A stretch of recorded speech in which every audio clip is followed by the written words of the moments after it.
Hey guys, सो मैं हूं doctor मेज द टाइम लॉर्ड और आज मैं तुम्हें पढ़ाने वाला हूं इंटीग्रेशन। ये इंटीग्रेशन है क्या? सो बेसिकली ज्यादा कुछ कठिन टॉपिक नहीं है। अब ये मानो तुम्हारे पास है ये पिज्जा।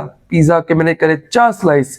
ये टोमो, ये मैं हूं, ये स्ट्रॉ हैट है और ये डीमन है। सो ये आ गया p/4 क्योंकि हर स्लाइस को मैं ले रहा हूँ साइन करो p/4 p/4 p/4 और p/4। बढ़िया। लेकिन क्या तुम इसको बता सकते हो ये क्या कौन कितना पार्ट है?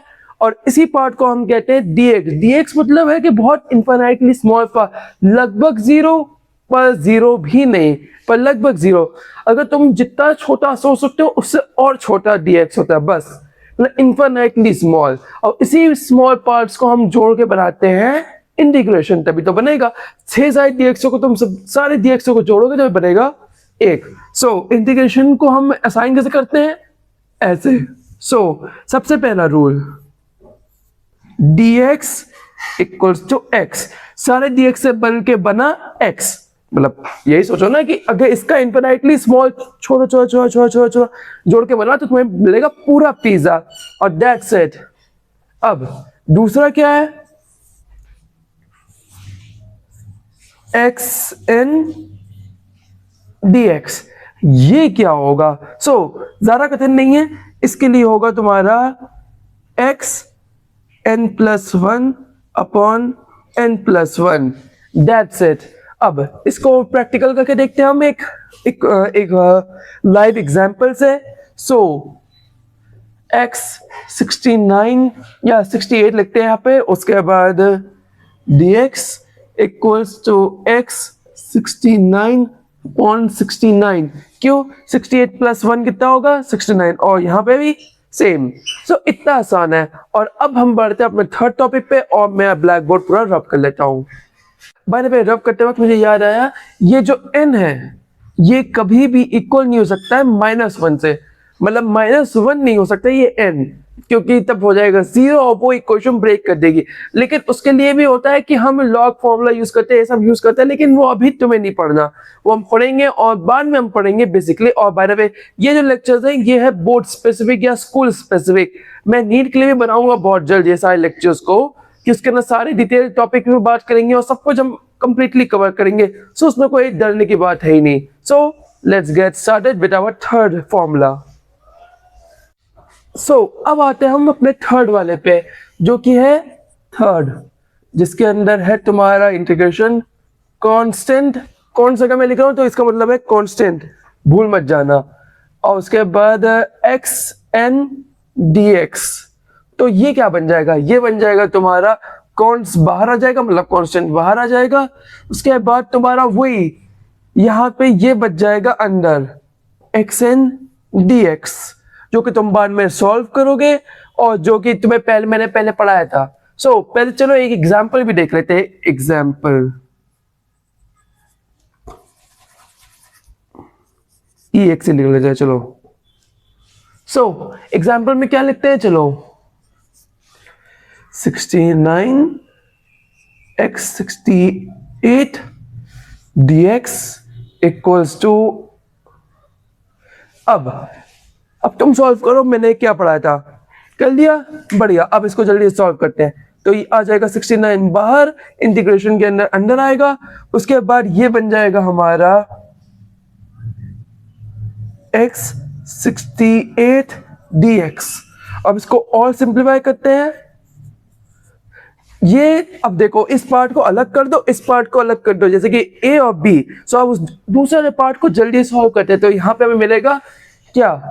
x 69/69। और हम इसको वो कर देंगे, क्यों? 68 + 1 69 होता है और नीचे भी 69 आएगा। 69 से 69 कट गया और हमें लास्ट में क्या मिला? x 69।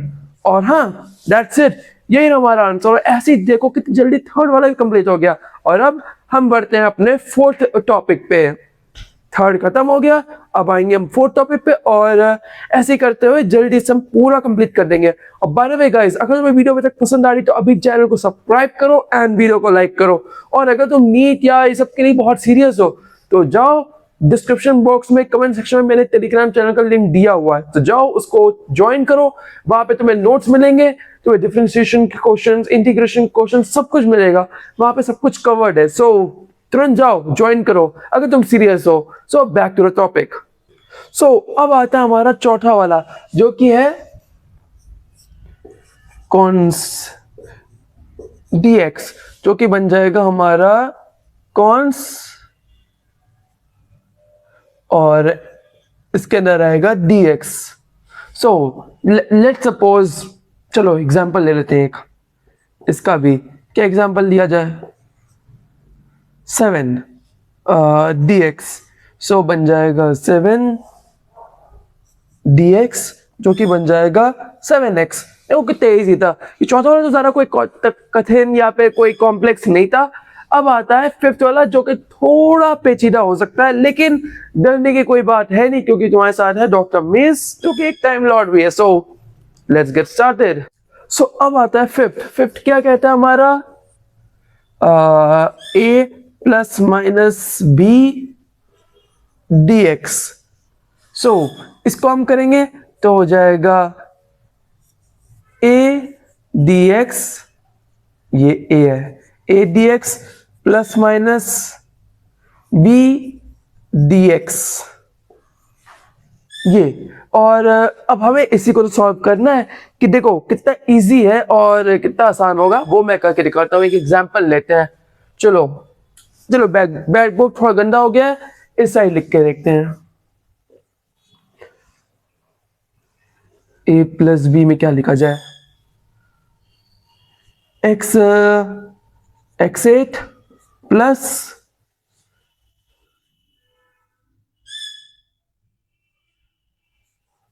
फोर, चलो ये लिख के देखते हैं, और dx। अब इसको हम करेंगे a, तो हो जाएगा हमारा यहाँ पे आएगा a मतलब x8 dx प्लस 4 dx। अब हमने क्या पढ़ा था, कांस्टेंट और dx बाहर आ जाएगा इसको, तो ये हमारा हो जाएगा x9/9 प्लस 4x। और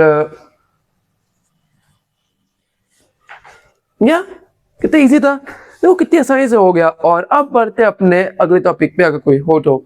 सो let's get started. By the way यार, पिछली वीडियो में बताया था डिफरेंशिएशन में कि कैसे हमारा sin x है वो sin x cos x में बदल जाता है, और cos x जो था वो माइनस sin x में बदलता है, बताया था ना। लेकिन इसमें क्या होगा, sin x जो होगा माइनस cos x में होगा, मतलब sin x का इंटीग्रेशन माइनस cos x, और cos x का हो जाएगा पॉजिटिव में sin x, बस दैट्स इट। और अब बढ़ते हैं एक अगले टॉपिक या अगले फॉर्मूला के ऊपर जो कि मुझे बड़ा मजेदार है, जहां पे हम देखेंगे 0 to 3 मतलब अपग्रेड हो रहा है, ये थ्रू इंटीग्रेशन का अपग्रेडेड वर्जन है। सो अब उसको हम पढ़ेंगे। सो अब आता है अगला जहां पे हम ये करेंगे 0 to 3 x स्क्वायर dx। अब मैं छोटे नंबर क्यों ले रहा हूं, क्योंकि देखो अब होगी कैलकुलेशन हार्ड, मतलब ज्यादा टाइम लेगा, तो मैं टाइम कंज्यूम करने वाली चीज नहीं लूंगा। उन लोगों को इजीली मतलब कवर अप करवाना है टॉपिक कि तुम्हें इंटीग्रेशन कैसे करना है, डिफरेंशिएशन कैसे करना है, और बाकी तुम जो सीखोगे वो सीखोगे तुम क्वेश्चंस करके। जब तुम एक के बाद एक चैप्टर्स कंप्लीट करोगे, तुम क्वेश्चन को प्रैक्टिस करोगे, इंटीग्रेशन करना और सीखोगे, और वहां पे तुम एक्चुअली सीख पाओगे कैसे इनको करना है। अभी ये बेसिक में सिखा दे रहा हूँ, उसके बाद तुम जब वो चैप्टर्स करोगे तब तुम उनको अच्छे से प्रैक्टिकल यूज ले पाओगे। सो ये है क्या, सो देखो इसको हम पहले सॉल्व करेंगे। x3/3 ये हुआ, और 0 और 3। अब ये है लोअर लिमिट, ये है अपर लिमिट। अब x को रिप्लेस कर दो 3 से और x को रिप्लेस कर दो 0 से। पहले अपर लिमिट लिखेंगे, 3 divide by 3 minus 0, 3 divide by 3, जो 0 क्या ये पूरा 0 हो गया, और ये 3 into 3 एक कट गया तो बचा 9 into 9 minus 0 equals to 9। ये सबसे छोटा था तो इजली करना इजी था, अगर यही बड़ा हो जाता तो तब थोड़ी बात थी, पर हाँ ये रहा कितने इजीली हो गया। और बस इतनी सी बात है, अगर कहीं भी तुम्हें ऐसे दिखेगा लोअर लिमिट अपर लिमिट, पहले सॉल्व करो, सॉल्व करने के बाद एक्स की वैल्यू को सब्स्टिट्यूट करो, उसके बाद सिंप्लीफाई करो और जो एंड में आंसर मिलेगा तुमने आंसर सॉल्व कर लिया। सो अब बढ़ते हैं अपने अगले टॉपिक पे। बाय द वे गाइस, तुम लोग के लिए अच्छी खबर है, बुरी पता नहीं, लेकिन जो ऐसे टॉपिक्स हो जाते थे प्रोडक्ट रूल इंटीग्रेशन का, डिविडेंड रूल इंटीग्रेशन का, सो वो टॉपिक थोड़ा एडवांस है, शायद नीट में जरूर है, वो सब तब पढ़ना है, लेकिन तुम्हारे क्लास एग्जाम्स के लिए, बोर्ड एग्जाम्स के लिए नहीं है। सो उसको हम अभी के लिए स्किप करते हैं और जब वो टॉपिक्स आएंगे तब मैं तुम्हें पढ़ा दूंगा, जब मैं नीट को लेकर जब मैं नीट से स्पेसिफिक वीडियोस बनाऊंगा। सो या आज के लिए बस इतना ही। होपफुली तुम्हें वीडियो पसंद आई होगी। अगर वीडियो पसंद आई होगी तो जाओ अभी चैनल को सब्सक्राइब करो, लाइक करो, एंड हाँ, टेलीग्राम चैनल ज्वाइन करना मत भूलना, क्योंकि वहां डेली अपलोड होते हैं, टाइम टेबल आएंगे, तुम्हारे डीपीपीज आएंगे, सब कुछ। सो या जाओ जल्दी करो। और या अगर तुम्हें वीडियो पसंद आ गई हो तो अपने दोस्तों को शेयर करना तो मत भूलना, कि वो भी तुम्हारे साथ नीट में डॉक्टर बन पाए या पे बढ़िया से एग्जाम में मार्क्स ला पाए। सो या आज के लिए बस इतना ही। होपफुली हम अगले हफ्ते मिलेंगे, कल से तुम्हें D1 पढ़ाएगा। So yeah see you around in the next video. Till then take care and good bye.